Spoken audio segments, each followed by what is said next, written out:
बीलापुर नामक एक सुंदर गांव में किशोर और कुमार नामक दो आदमी अगल बगल घरों में रहते थे। किशोर एक पफ बनाकर उन्हें बेचता था। वो बहुत ही समझदार था और परिस्थितियों के अनुसार चलता था। किशोर का एक पफ वाला दुकान के बगल में ही कुमार नामक एक आदमी बज्जी को तैयार करके बेचता था, लेकिन उसके होशियारी से दूसरों का फायदा उठाता था। एक दिन किशोर सुबह सुबह उठकर उसके दुकान जाकर एक पफ को बेचने लगता है। एक पफ, ताजा एक पफ और स्वादिष्ट एक पफ। एक पफ का सिर्फ 15 रुपए। आइए बाबू आइए। ऐसे वो जोर जोर से चिल्लाकर सभी को उसके पास बुलाता था और उसकी पुकार सुनकर एक पफ का 15 रुपए होने के बावजूद सभी उसके पास जाकर वही खरीदते थे।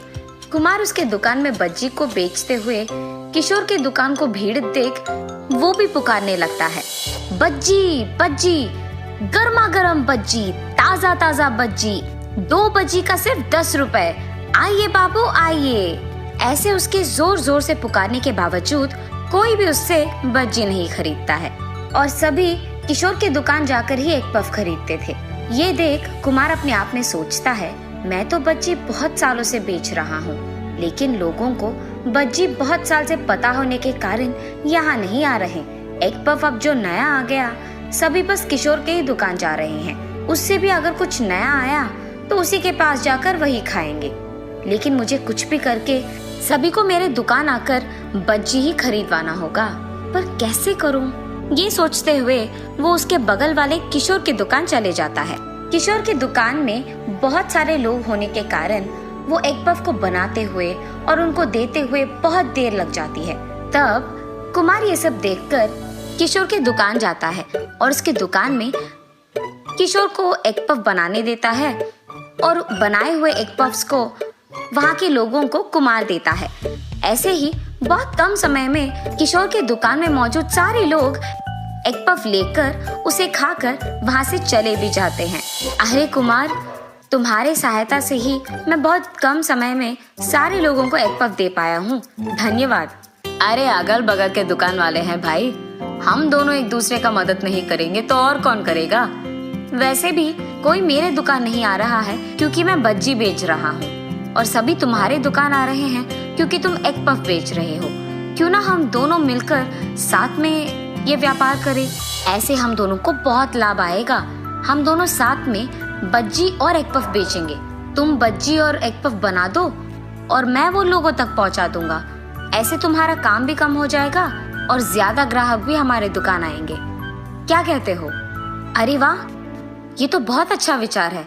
चलो कुमार, वही करते हैं। हम दोनों मिलकर बज्जी और एक पफ बेचते हैं। ऐसे उनके फैसले के अनुसार ही किशोर और कुमार दोनों मिलकर एक ही दुकान में अपने अपने सामान बेचना शुरू करते हैं। इसलिए जो भी एक पफ खाने किशोर के दुकान आता था, बगल में ही कुमार को गर्मा गर्म बज्जी बनाते हुए देख उसके यहाँ भी जाकर बज्जी खाता था। ऐसे दोनों के दुकान चलते थे और ऐसे ही बहुत सारे दिन बीत जाते हैं।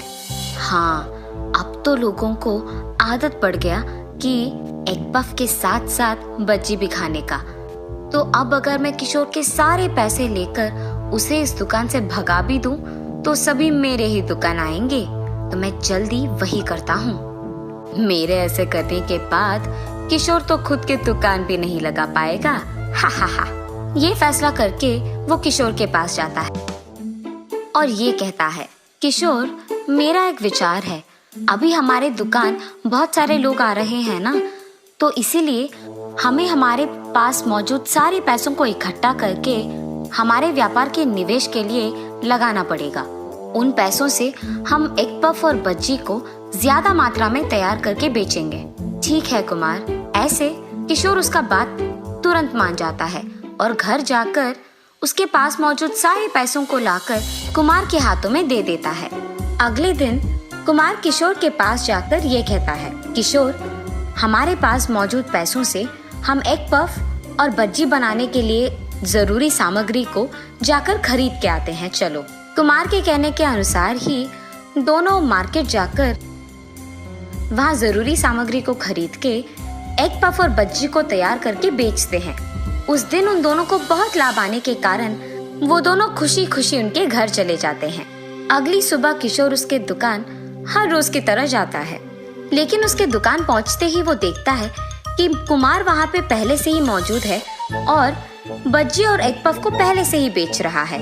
उसे देख वो चौंक जाता है और कुमार से ऐसे पूछता है, अरे कुमार, तुम कब आए? हर रोज तो बज्जी और एग पफ को मैं बनाता हूँ ना, आज तुमने ही बना लिया, क्या हुआ? अरे किशोर, मेरे दुकान में तो मैं ही बनाऊंगा ना एग पफ और बज्जी, तुम क्यों बनाओगे? ये मेरा दुकान है ना। और वैसे तुम मुझे पूछ रहे हो कि मैं अपने दुकान में जल्दी क्यों आ गया? ये तो मेरा दुकान है, मैं ही तो आऊंगा। वैसे तुम अपने दुकान को जाए बिना मेरे दुकान में क्या कर रहे हो? कुमार, मजाक कर रहे हो क्या? हर रोज तो हम दोनों मिलकर बज्जी और एग पफ बेचते हैं ना, आज ऐसे नए तरीके से क्यों बात कर रहे हो? और वैसे ये तुम्हारा दुकान कब से बन गया? कल ही तो मेरे सारे पैसे मैं निवेश के लिए तुम्हें लाकर दिया हूँ।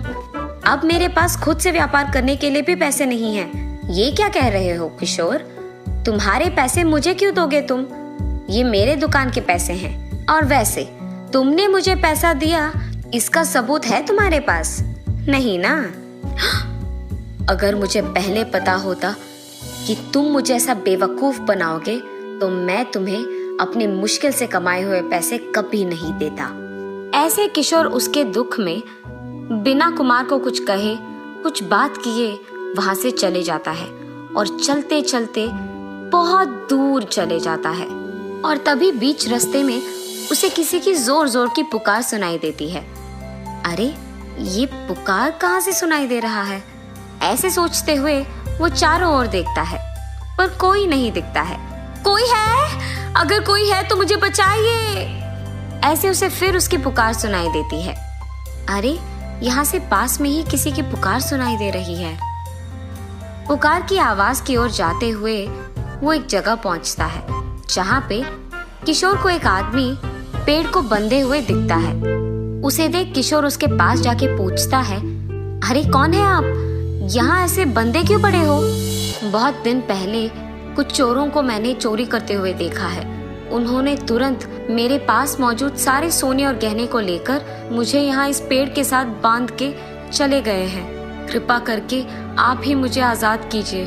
उस आदमी के ऐसे कहने पर किशोर उस पे बंधे हुए रस्सी को खोल देता है। मुझे आजाद करने के लिए बहुत बहुत शुक्रिया। वैसे आप यहाँ क्या कर रहे हैं? ये तो गांव से बहुत दूर है ना? हाँ, मैं आपको क्या बताऊं, मैं गम में चलते चलते इतने दूर आ गया, मैंने देखा ही नहीं कि मैं कहाँ जा रहा था। आप इतने निराश हो क्यों? तब किशोर उसे जो भी हुआ बताता है। ये सुनकर वो आदमी ये कहता है, मैं यहाँ का राजा हूँ। गांव पहुँचते ही आप वो आदमी कौन है मुझे दिखाइए, मैं उसे कड़ी से कड़ी सजा दूंगा। साहब, सजा देने से उसका क्या होगा? कुछ भी नहीं होगा। उसे उसकी गलती की एहसास नहीं होगी और मैं वो नहीं चाहता हूँ। तो आप बस इस बात को रहने दीजिए, मैं संभाल लूंगा अपने आप को। ठीक है, तुम्हारे बात के अनुसार मैं उस आदमी को सजा नहीं दूंगा, लेकिन मुझे आजाद करने के बदले में मैं तुम्हें एक तोहफा देना चाहता हूँ। तुम्हारे एग पफ की दुकान के लिए निवेश के पैसे मैं दूंगा। कृपया मुझे इतना तो करने दीजिए। ये कहकर राजा किशोर को बहुत सारे पैसे वाला बैग देते हैं। वो किशोर खुशी खुशी से उसके घर लेके जाता है और कुछ ही दिनों में एक बड़ा सा एग पफ वाला दुकान वापस लगा देता है उसी गांव में। जैसे ही लोगों को पता चलता है कि गांव में किशोर ने एग पफ का एक बड़ा दुकान लगाया है, तो सभी उसी के पास जाकर बहुत सारे एग पफ खरीद कर उन्हें खाते रहते हैं। कुमार को जब ये बात पता चलता है तो वो बाहर से किशोर का बड़ा दुकान देख बहुत निराश होता है, क्योंकि कोई भी ग्राहक उसके दुकान नहीं आ रहे थे। सारे सिर्फ किशोर की दुकान जा रहे थे। ये देख वो हार मान जाता है और दुकान भी नहीं जाता है, सिर्फ उसके घर पे बैठे रहता है। ऐसे कई दिन बीत जाते हैं। कुछ दिन बाद किशोर अपने आप में सोचता है, अरे कुमार को दुकान में देखे बहुत सारे दिन हो गए हैं, न जाने वो कैसे है। एक बार उसके घर जाकर उससे मिलता हूँ। कुमार, क्यों तुम बहुत दिनों से अपने दुकान नहीं जा रहे हो? मैं देख रहा हूँ। क्या तुम्हें इस बात का दुख है कि सभी ग्राहक मेरे ही दुकान आ रहे हैं? देखो कुमार, तुमने मेरा भरोसा का फायदा उठाया, इस बात का मुझे कोई गम नहीं है। इसीलिए अब से हम दोनों एक दूसरे पे भरोसे करते हुए एक ही दुकान में पहले जैसे काम करेंगे। मंजूर है? किशोर, तुम सच्ची में बहुत अच्छे इंसान हो। मैंने तुम्हारे भरोसे को तोड़ा, फिर भी तुम मुझ पे वापस भरोसा करने के लिए तैयार हो। मुझे अब पता चल रहा है कि किसी को जब दुख पहुंचाओगे तो उन्हें कितना दुख होगा। मैंने कभी तुम्हारे बारे में ऐसे नहीं सोचा। मुझे माफ करो कि मैंने तुम्हारे भरोसे का फायदा उठाया है। आइंदा मैं ऐसे कभी नहीं करूंगा। मुझे अपने गलती का एहसास हुआ है। तब से वो दोनों एक दूसरे पे भरोसे करते हुए एक ही दुकान में काम करते हुए खुशी से रहते हैं।